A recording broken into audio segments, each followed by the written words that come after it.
Okay, muli po magandang gabi sa lahat ng makakasama natin sa gabing ito. Tayo po ay nagpapatuloy sa ating palagi ang ginagawang pag-aaral, araw-araw na devotion. Ngayong gabi ay matatapos na natin ang Isaiah chapter 30. Nandun tayo sa huling talata, ang verse 33.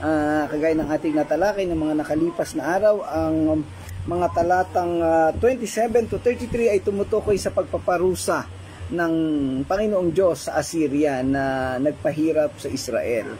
So atin po itong isasama tatapusin sa gabing ito at bibigyan natin ng pagtatapos mamaya. Isa-summarize, i-conclude natin kung ano ang mga nangyari sa bahaging ito ng kabanata. So bago po yan, tayo ay sama-samang dumulog at manalangin sa Panginoon. Ama namin, Panginoon naming Diyos na makapangyarihan sa lahat, muli po kami nagpupuri, nagpapasalamat sa iyo sa magandang hapon na ito. Magandang gabi na kami ay nakapag-aaral ng iyong salita. Papatuloy kami at patuloy kaming nakapaglilingkod sa iyo. Samahan mo ang bawat isa na makakasama namin sa gabing ito. Ikaw po ang mangusap sa kanila, magtulak sa kanila, Panginoon, upang sila ay mag-join na sa aming pag-aaral, ang bawat isa, at matuto, Panginoon, sa mga mensahe ng salitang ito. Pagpalain po ang bawat isa, Panginoon, sa pangalan ng Panginoong Jesus. Amen. Okay, so salamat pong muli sa inyong lahat.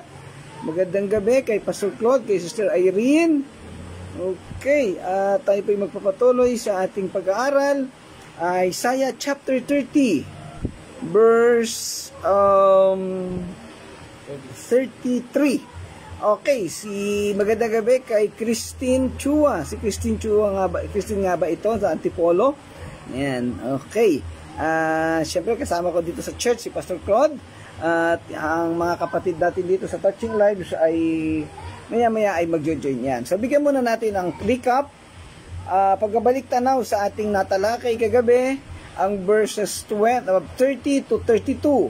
Ang mga talatang ito ay tumukoy sa direktang gagawin ng Diyos na pagpaparusa sa kanya, sa mga taga-Assyria na siyang nagpahirap sa mga taga-Jerusalem. At binanggit doon sa verse 30 na maririnig ang makapangyarihan tinig ni Yahweh at makikita ang pinsalang idudulot ng kaniyang kamay. Sa pagkakataon sa panahon na kumilos ang Panginoong Diyos, sa dulong bahagi ng panahon na ito ay makikita kung ano ang mangyayari sa mga bayan ng Assyria na ginamit o nagpahirap sa Israel. Sila ay tila mga tao na nawala ng kakayahan, nawala ng kapangyarihan at ibabagsak sila ni Yahweh.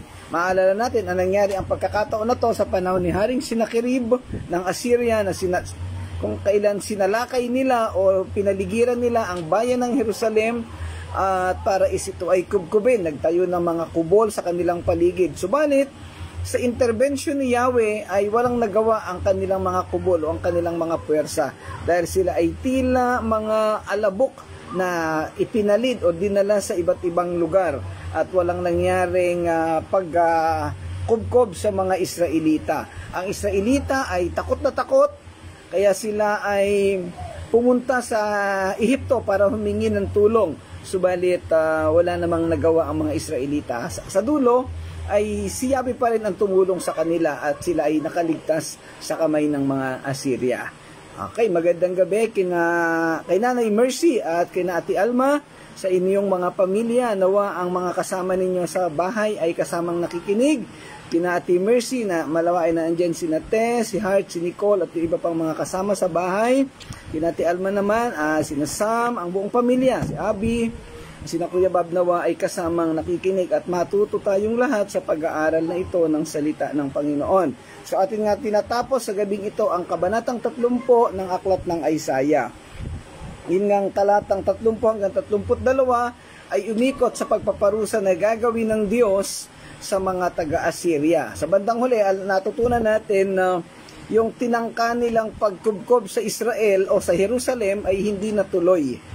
Sila ay tinalo sa pamamagitan ng Diyos. Kumbaga ang sitwasyon na to, ginamit ng Diyos ang Assyria para bigyang babala ang Israel dahil sa kanilang pagtalikod kay Yahweh at hindi pagsunod. Noong manalo ang Israel o ang Jerusalem laban sa mga Assyrians, inasahan ni Yahweh na titinuna itong mga taga-Jerusalem.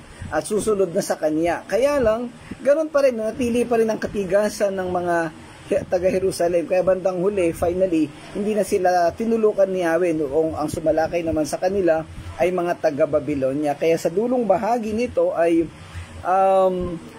nabihag na sila ng mga Babylonia. Ang pagkakataong ito na binabanggit ito sa dulong bahagi ng chapter 30, ito yung panahon na naghahari si Haring Hezekiah sa Jerusalem. So nanalo pa sila, hindi sila nakubkob ng Assyria. Subalit nung namatay na si Hezekiah, hindi na siya ang naghari. Ang pumalit na hari sa kanya, yung kanyang mga naging anak. So naging masama ang mga anak niya na to, kaya sila ay pinarusahan na ni Yahweh. Magandang gabi, Pastor Nanding. Salamat pong muli sa inyong pagsama sa ating talakayan. Okay, sa ating pagkapatuloy, ang talatang 32, ang huling talata ng kabanatang ito, at ating basahin muna. Ang sabi dito, matagal nang nakahanda ang lugar ng pagsusunugan sa hari, isang maluwang at malalim na lugar. Hindi mamamatay ang apoy dito at hindi rin mauubos ang panggatong. Ang hininga ni Yahweh na parang nag-aalab na asupre ang patuloy na magpapalagablab sa sunugang iyon. Ayan, so basahin natin sa English, sa King James, for Tophet is ordained of old, ye for the king it is prepared, he hath made it deep and large, the pile thereof is fire and much wood, the breath of the Lord like a stream of brimstone do kindle it. So, yung apoy na hindi napipigtal, hindi nauubos, well, makikita natin ako ito tumutukoy sa impyerno.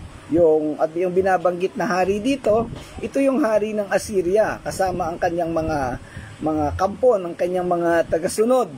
Ayan. Bigla ko lang naalala yung sa science, 'di ba, yung nagsusustain ng fire, yung oxygen, no? So dito lumalabas yung hininga ng Diyos, ang oxygen na siyang nagme-maintain ng apoy doon sa impyerno. So kontrolado pa rin ng Panginoon yung impyerno, no? Bagamat yun ay lugar ng demonyo ni Satanas, pero siya pa rin ang nagkokontrol. Ibig sabihin, kahit makapangyarihan si Satanas, hindi pa rin niya kayang pigilin ang impyerno. Ang Diyos pa rin ang magkokontrol nito.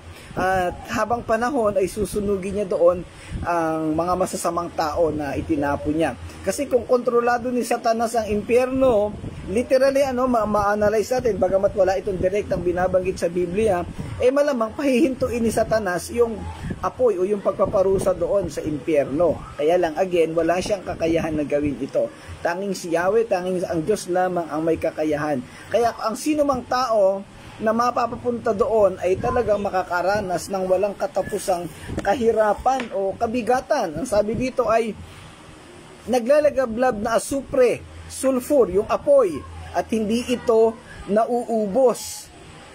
Yung mga kwento sa atin ng mga naunang mananampalataya, ng mga sa Sunday school o mga pastor, na yung apoy sa impyerno na kung saan nakalubog ang mga kaluluwa ng hindi mananampalataya ay hindi natatapos. Ito yung dahilan kung bakit hindi natatapos, kasi ang patuloy na magpapalagablab ay ang hininga ni Yahweh. So tanging ang Diyos ang nakakaalam kung kailan, kung ito ba'y pahihintuin niya o hindi. Kaya lang sa disenyo, sa konsepto na ating pinag-aralan sa Biblia, hindi gagawin ng Diyos na pahintuin yon, dahil nga yun ay lugar kung saan paparusahan yung mga taong hindi sumunod sa Kanya. Kaya ito'y actually panawagan ito sa ating lahat na tayo totoong manampalataya sa Panginoong Hesus, sa Panginoong Diyos, para hindi tayo makasama doon sa pagpaparusa. At yung mga tao naman na hindi pa nananampalataya ay bahagi na natin ng Ebanghelyo. Kaya baka meron pa sa atin ditong nakikinig o mga kasamang nakikinig sa mga bahay na wala pang kasiguraduhan ng pananampalataya at kaligtasan, ay mag-isip-isip na at ayusin na ang kalalagayan ng ating mga kaluluwa. Again, ang pananampalataya ay hindi sinasabi lang ng bibig, ito'y nagmumula sa puso. Sa huli, hindi natin maloloko ang Panginoon. Okay, ang mga imaheng ginamit sa talatang ito ay malalim at kapansin-pansin na nagpapahiwatig ng konsepto ng Tophet bilang isang lugar ng kaparusahan o pagkawasak. Yung ginamit sa King James na lugar na Tophet, ito isang lugar, no? tumutukoy sa isang eksklusibong lugar o lokasyon sa lambak ng Hinnom na malapit sa Jerusalem. Doon sa Jerusalem, may isang lugar doon na actually ito'y tambakan ng basura. Ito'y kilala sa kaugnayan nito sa idolatry at paghahain ng bata, partikular na sa Diyos na si Moloch. So merong isang lugar sa Jerusalem na parang hindi naman siya templo ng kasamaan, pero doon para ginaganap yung mga gawain ng idolatriya o pagsamba sa mga Diyos-Diyosan. At ang isang napakamaling ginagawa doon, yung pinapatay nila yung kanyang mga anak at iniaalay sa kanilang Diyos-Diyosan. Ang Diyos na binabanggit dito sa King James ay yung pangalang Moloch. Ito ay isang lugar din na kung saan sinusunog o winawasak ang mga iba't ibang gamit. So ito'y tinawag na sunugan o kalaunan ay ginamit bilang isang dumping ground o tambakan ng basura. Literally sa kapanahonan natin, yung mga dumping area ng basura na kinukolekta sa atin, itinatapon ito sa isang lugar. At yung lugar na yon, doon sinusunog unti-unti ang basura. Kaya yung apoy doon sa tambakan na yun ay hindi natatapos, hindi yun nauubos. Talagang all throughout 24/7 nandun yung apoy. At so ganun yung konsepto na binabanggit dito. Yun yung impyerno na ang apoy ay hindi natatapos. Yan. Ang terminong ito ay maaari ding gamitin sa paglalarawan ng isang lugar na kaparusahan or impyerno nga. So, sa ating pag-aaral sa theology, bagamat hindi pa natin dinaanan sa ating mga nakalipas na pag-aaral, yung salitang Gehenna o yung lugar na Gehenna.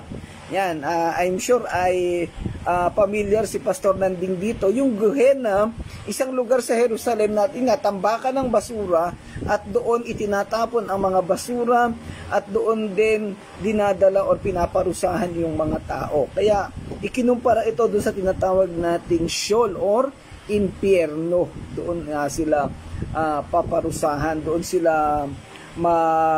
nila gugugulin ang kanilang panahon doon sa tinatawag nga na Gehenna. So ngayon sa konteksto sa talatang ito, tinutukoy ang Tophet na ang pagtukoy sa Tophet ay isang makabuluhan dahil ang Tophet ay isang lugar sa labas ng lungsod ng Jerusalem kung saan ang mga tao sa Juda ay kilala na nag-aalay ng kanilang mga anak sa huwad na Diyos. Nabanggit nga kanina yung Moloch.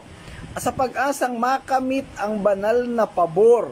Ito ay isang kaugalian na mahigpit na hinatulan ng Diyos. So kung meron akong gustong gawin o meron akong gustong mangyaring maganda sa buhay ko, yung aking anak iaalay ko sa Diyos-Diyosan at pagpapalain naman ako ng Diyos-Diyosan na yon. Doon yun sa Tophet o yun nga related doon sa lugar ng Gehenna.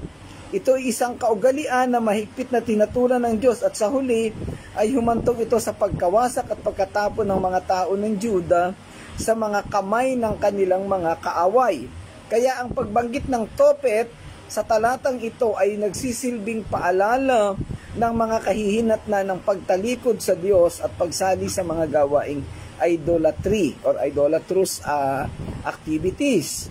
Alam nating lahat na sa nakalipas na pag-aaral natin, ang isa sa malalim na kasalanan ng mga Israelita ay ang pagsamba sa Diyos-Diyosan o yun nga sa English na idolatry. At ito ay isa sa kinasusuklaman, kinagagalitan ni Yahweh. Hindi palalampasin ni Yahweh, salamat kay Bob, hindi palalampasin ni Yahweh ang mga maling sistema at gawain at ugali ng mga tao. Dahil kasuklam-suklam sa Diyos yung pagsamba sa mga Diyos-Diyosan. Siya ang Diyos na lumikha ng lahat, tumulong, gumabay sa kanila o sa mga tao, tapos bandang huli sasambahin nila ay mga Diyos-Diyosan lamang. So talagang nakakasuklam ang mga bagay na ito. Parang parang sa buhay nating sitwasyon ngayon, ikaw yung nagpakain sa mga tao, yung sa mga anak mo, ikaw ang nagbigay ng lahat ng pangangailangan, tapos bandang huli ay isusuplong ka at ikaw ay tatalikuran. So nakakalungkot ang ganong mga bagay. Magandang gabi kay Ninong Padrino. Ayan, salamat kapatid. Kung di ako nagkakamali ay ito ay siya ay taga Santa Rosa. Ayan, at si Ate Beck Bernal, buhat sa Talisay. may bahay ni Pastor Johnny, kasama natin dati sila doon touching live sa San Roque, bagamat meron silang pinagpapastoran na ibang simbahan. Ayan. Okay, ang imahe ng Topet na itinalaga nung una pa, sabi doon sa mga unang bahagi ng talata, at inihanda para sa hari, ay nagbibigay diin sa hindi maiiwasan at laki ng paghatol na darating.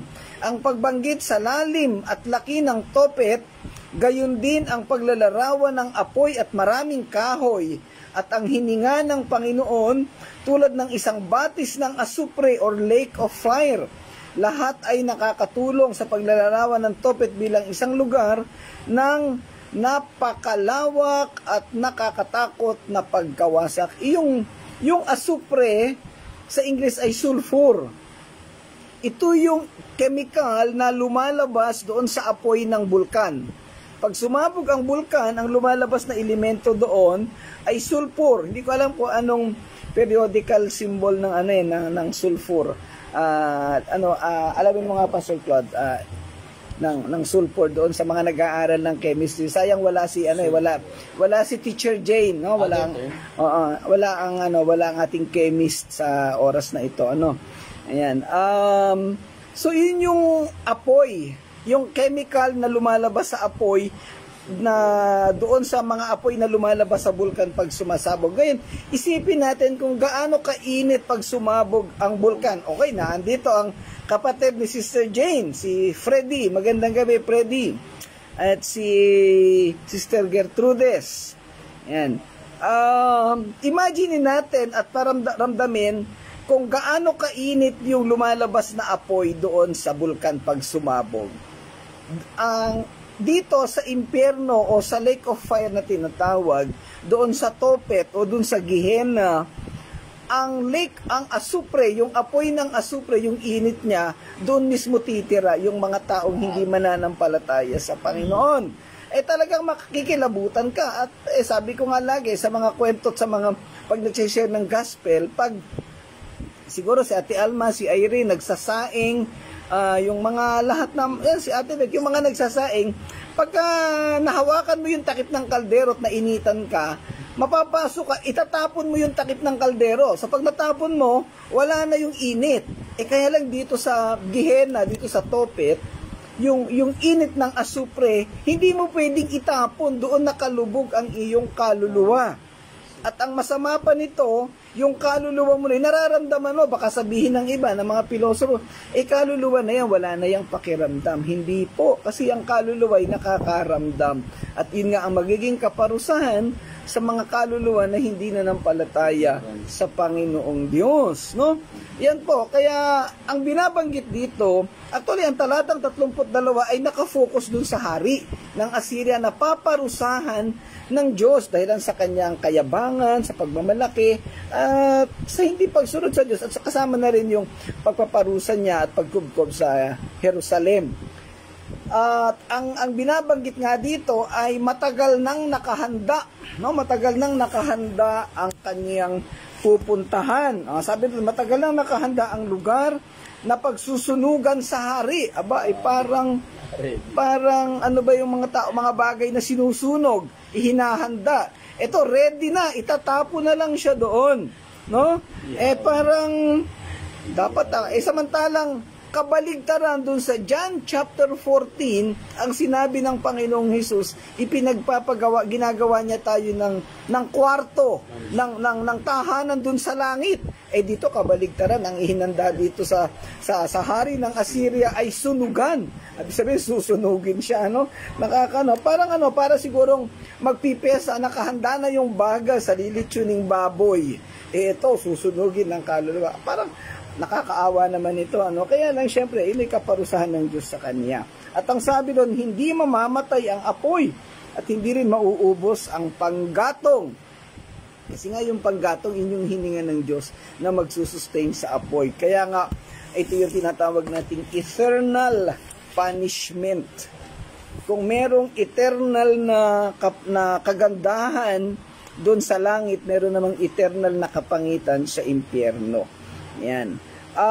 ito'y isang makapangyarihan. Ang mga pahayag sa talatang ito ay isang makapangyarihan at mapanlinlang na larawan ng puot at paghatol ng Diyos na sa mga tumatanggi sa Kanya at pinipiling sundin ang kanilang sariling makasalanang pagnanasa. So again, alam na nating lahat, yung mga hindi nanampalataya ng totoo sa Diyos ay dito pupunta. Doon sa Matthew 7, ang sabi doon ay lumayas kayo sa aking harapan. Ang kasunod doon, bagamat hindi binanggit sa Bible, pumunta kayo doon sa Topet. Doon kayo nababagay, hindi dito sa aking kaharian. I think sa Matthew 24 ba yung parables of the 10 virgins. Yung dulong bahagi nito, yung mga babae kumakatok sa pintuan yung mga babaeng hangal na hindi nakapasok. So, sila ipinalayas din. So, doon din sila itatapon sa lake of fire na ito, which is alam nating lahat na ito yung impyerno. At doon sa Isaiah chapter 24, doon itatapon, igagapos yung mga hindi mananampalataya, yung mga taong masasama, at itatapon doon sa bottomless pit na yon. Well, actually, theologically, spiritually, iba yung bottomless pit sa impyerno. Pero halos pareho ng kahirapan. Yung bottomless pit, doon sa pagkatapos ng Great Tribulation, itatapon doon, ikukulong yung mga hindi nanampalataya, igagapos at ikukulong for 1,000 years. Tapos sila ay palalayain at magkakalat na naman ng kaguluhan sa mundo. Tapos magkakaroon ng Battle of Armageddon, yung paglalaban, at pagkatapos na maglaban, saka sila itatapon sa impyerno at doon pa lang itong tinatawag na Lake of Fire. Kita mo yung jeopardy na gagawin sa kanila ng Diyos. Hindi naman po malupit ang Diyos. Kaya lang ito lang ang nararapat sa kanila na talagang matitigas ang ulo, hindi na nampalataya sa Kanya. Magandang gabi kay Vilma. Ayan. Okay. So again, ito'y tumutukoy sa lugar ng kaparusahan na itinalaga para sa hari ng kasamaan o sa mga taong sumusuway sa Diyos. Doon sa John chapter 8. So, ang may sinabi doon na sino yung iyong ama? So, yung ama na binabanggit doon si Lucifer, si Satanas, siya yung itatapon din doon ng Panginoong Hesus sa impyerno. Sa mas malawak, magandang gabi, Brother Edgar. Sa mas malawak na kahulugan, ang talatang ito ay nagsisilbering babala sa lahat ng tao tungkol sa mga kahihinatnan ng pagre-rebelde sa Diyos at pagpili na magtiwala sa karunungan at lakas ng tao. Ito'y nagpapaalala sa atin na magkakaroon ng araw ng pagtutuos para sa lahat. At yaong magpapatuloy sa kanilang paghihimagsik ay haharap sa matuwid na paghatol ng Diyos. Nabanggit dito yung salitang pagre-rebelde sa Diyos. Maraming nagsasabing mananampalataya o dati daw born again Christian na ngayon ay nagre-rebelde sa Diyos. Hindi na sumusunod, umalis sa church, umalis sa kawan, namumuhay ayon sa kanilang sariling kagustuhan. Ang sinusunod ay ang gusto nila, ang pangarap nila. Kaya ang resulta, nahihirapan sa mga buhay nila. Pagdating ng panahon, mararanasan nila yung buhay dito sa lake of fire na ito. Dahilan sa kanilang pagre-rebelde sa Diyos. Isipin mo na lang yung kahirapan na mararanasan. Dahil sila'y umalis sa kawan ng Diyos sa mga simbahan, lumayo sa mga taong naglilingkod at nagtuturo sa kanila. Siyempre, yung mga pastor o mga tagapanguna ng church, nakaranas sila ng kahirapan dito sa mundo. Marami po akong kilalang ganyan, hindi ko nababanggitin lang isa-isa ang pangalan. So, nahirapan na sila, tapos pag namatay pa sila at nawala dito sa mundo, itatapon pa yung kaluluwa nila doon sa lake of fire. Hindi pa nakakaawa naman sila at nakakalungkot ang kanilang kahihinatan? Well, bakit nga ba mangyayari yan? Dahilan lang sa katigasan ng ulo.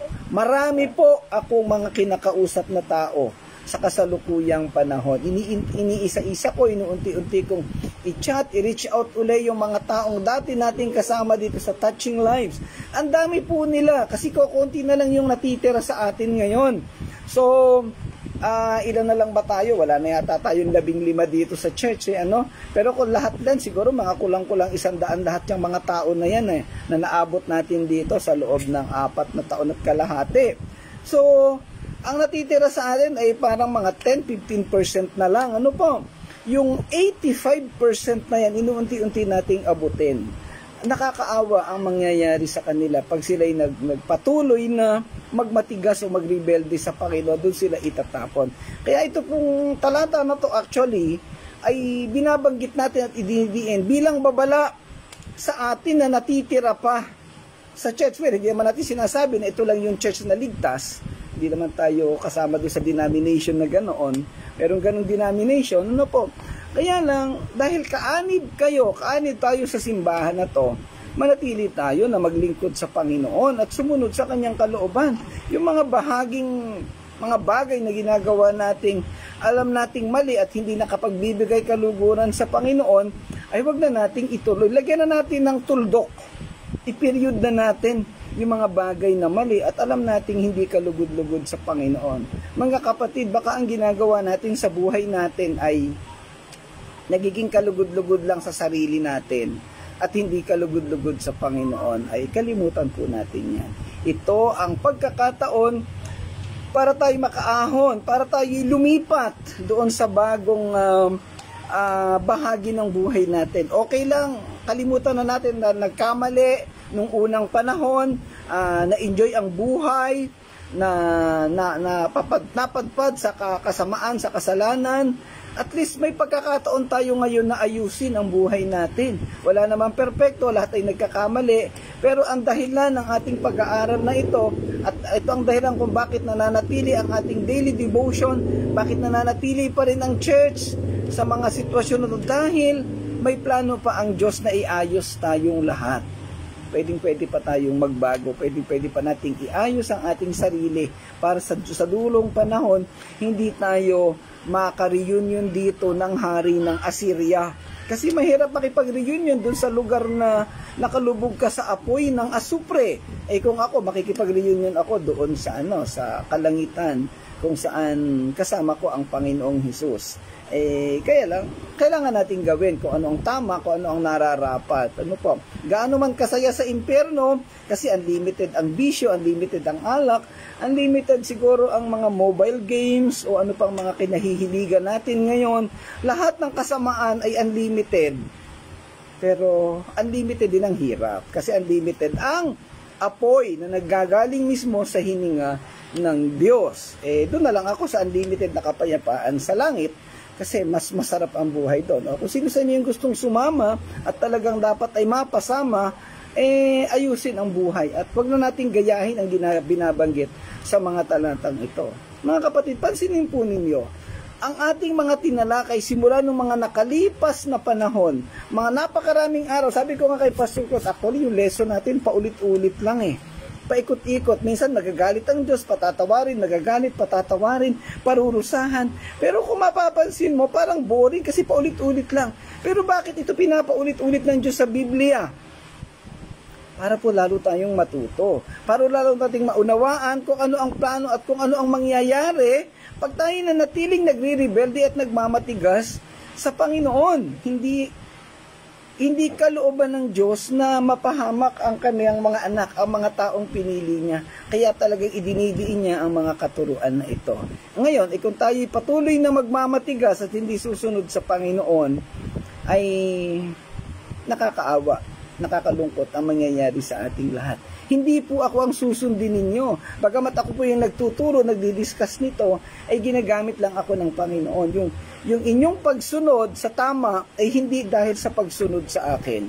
Hindi dahilan sa pakikinig sa akin, kung hindi ito ay dahil sa pagsunod sa Panginoon, dahilan sa iyong pananampalataya. So gawin natin ang tama. Sa huli, ang talatang ito ay isang malinaw na paglalarawan ng mga kahihinatnan muli ng kasalanan at paghihimagsik. At tinatawag tayo nitong sundin ang mga babala ng Diyos. Napakalawak ng pagtawag ng Diyos sa atin upang tayo bumaling sa Kanya, manumbalik. Napakadami ng kasaysayan na binanggit tinggil sa Israel, na sila'y tinatawag ni Isaiah na manumbalik sa Diyos. Pero bandang huli, hindi pa rin nanumbalik, kayo ipinabihag na sila. At alam natin ang kasaysayan ng Israel ngayon, yung kasalukuyang kalalagayan nila, kalat sila sa ibang lugar. bagamat may identity ang Israel at lagi silang nananalo sa mga labanan, pero hindi pa rin nila nakakamit ang kaayusan sa kanilang bayan dahil sila hiwa-hiwalay. Ayan, so ang naging simula ng lahat ng ito ay ang katigasan ng ulo ng kanilang mga ninuno. So sa buhay nating mananampalataya, huwag na nating gawing idolo ang mga Israelita dahil alam na natin kung ano ang nangyari sa kanila. Okay, so yan po yung mensahe ng verse 33. Nakahanda na ang sunugan ng hari, ang pagsusunugan sa hari. At baka hindi lang hari ang masunog, baka madamay yung mga taong hindi susunod sa kanya. Because definitely, doon dadalhin ng Diyos ang mga taong matitigas ang ulo at nagre-rebelde at sumusuway sa Diyos. So, isip-isip, sabi nga ng mga palabas sa TV. Ayan po. Okay, sa ating pagwawakas sa ating discussion sa gabing ito, sa kabanatang 30, i-review lang natin, doon, kasi ang kabanatang 30 ay may 4 na bahagi.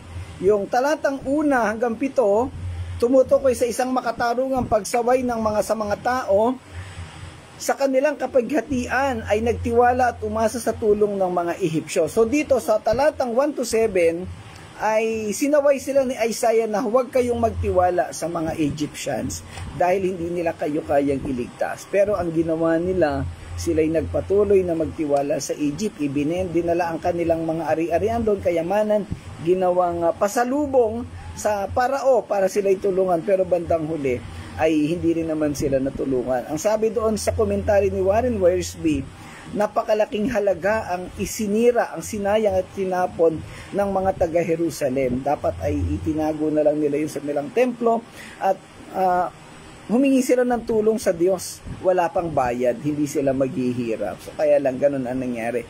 Maalala natin sa panahon ni Hezekiah, sa panahon nga ni Haring Senakherib, yung lahat ng ginto sa templo ay ipinatungkab, pati yung mga dingding at ginto sa haligi, ipinakuha niyang isa-isa para maibigay lamang kay Senakherib. Ang mga ginto na to ay inipon pa sa panahon ni Haring David, ilinagay sa panahon ni Haring Solomon. Pero sa panahon ni Hezekiah, ito ay kinuha niyang isa-isa para lang hindi sila salakayin. Kaya lang wala ring nangyari. Yan. Sa talata namang 8 hanggang 17, naglalaman naman ng mga kilakilabot na pagbabanta o pagpapahayag ng kaparuhan sa mga taong humamak sa mabuting payo na ibinigay ng Diyos sa pamamagitan ng kaniyang mga propeta. Magandang gabi, Brother Marlon. Yung pagpaparusa naman ni Yahweh ang nilalaman sa bahaging ito na yung verses 18 to 17. Kakilakilabot na pagpaparusa. At sa talatang 18 hanggang 26, naglalaman naman ito ng pangako ng pagpapala sa mga taong nagtiwala sa Diyos. So yun yung ibinalik, inirestore ang sitwasyong magaganda sa bayan ng Jerusalem. At nabanggit dito primarily yung ulan na pababagsakin sa lupa para maging malusog ang lupa, tumubo ang mga halaman at umunlad ang buhay ng mga Israelita. At kasama rin yung mga damo na tutubo na magiging pagkain ng kanilang mga hayop para yung mga hayop ay magamit ng ayos sa kanilang pagsasaka. And finally, dito sa verses 27 to 33, tumukoy naman ito sa mga propesiya ng pagkatalo at pagkawasak ng hukbo ng Assyria. At tinalakay natin kanina lang yung kaparusahan na igagawad ng Diyos sa hari ng Assyria. Na siya ay susunugin. Actually, binanggit lang doon yung hari ng Assyria, pero hindi lang siya ang masusunog doon, kundi lahat ng kanyang mga tauhan na kasabwat niya sa kasamaan. Ngayon, mayroong mga panawagan, may 2 panawagan si Propeta Isaiah sa pagtatapos ng kabanata na to. Una, pinapanawagan na magtiwala sa Diyos lamang. Sa Kanya lamang magtiwala at lumapit at umasa sa mga katugunan sa ating mga pangangailangan. Ito may solusyon sa problema, sa kahirapan, problema ng damdamin, problema ng relasyon, problema ng lahat ng bagay. Ang Diyos lang ang pwede nating maasahan. Siya ang nagpo-provide ng lahat ng bagay. Hayaan natin na siya ang magbigay ng solusyon sa ating mga problema. Lagi nating sinasabi na huwag nating gawin yung mga bagay na hindi natin dapat gawin. trabaho ng Diyos yung pagbibigay ng solusyon. Minsan ginagawa nating tao na para bagang kayang-kaya natin, parang lumalabas na mas marunong pa tayo sa Diyos. Well, wag nating pangunahan ang Panginoon. Sa Kanya lang tayo sumunod at magtiwala para makamit natin ang kapayapaan sa buhay natin. At pangalawa, layuan natin ang kasalanan. Magsisi at manumbalik sa Diyos. Kung mayroong isang bagay na dapat nating layuan, ito yung kasalanan. Ang kasalanan, basta nahook ka na, napadikit ka na, hindi ka nalalayuan yan. Ikaw ang gagawa ng paraan ngayon sa biyaya ng Panginoon na mapalayo ka. Pero alam po ninyo na merong magnet ang kasalanan. Talagang aakitin ka niya. Ipapakita niya sa iyo lahat ng magagandang bagay hanggang sa maakit ka. Pero bandang huli ay dadalhin ka nito sa kapahamakan. Naalala ko yung kwento ni Bogart, yung kinukwento ni Pastor Claude. Nililing lang tayo ng kasalanan. Parang yung kwento rin ni Eva, nakita niya yung bunga sa punong kahoy na talagang very enchanting, kaakit-akit, at kaya nga pinitas niya at kinagat niya. Nung makagat niya, yun ang nangyari. At pati yung asawa niya ay dinamay niya pa. Ano po? So, ang kasalanan ay hindi magpapakita sa iyo sa isang pangit na itsura. Tandaan po natin ito. Baka yung mga nakikita natin magaganda, kaakit-akit, ay magdala sa atin ng pagkakasala. Ingatan po natin yan. Baka, maganda to, totoo ito, tama ito.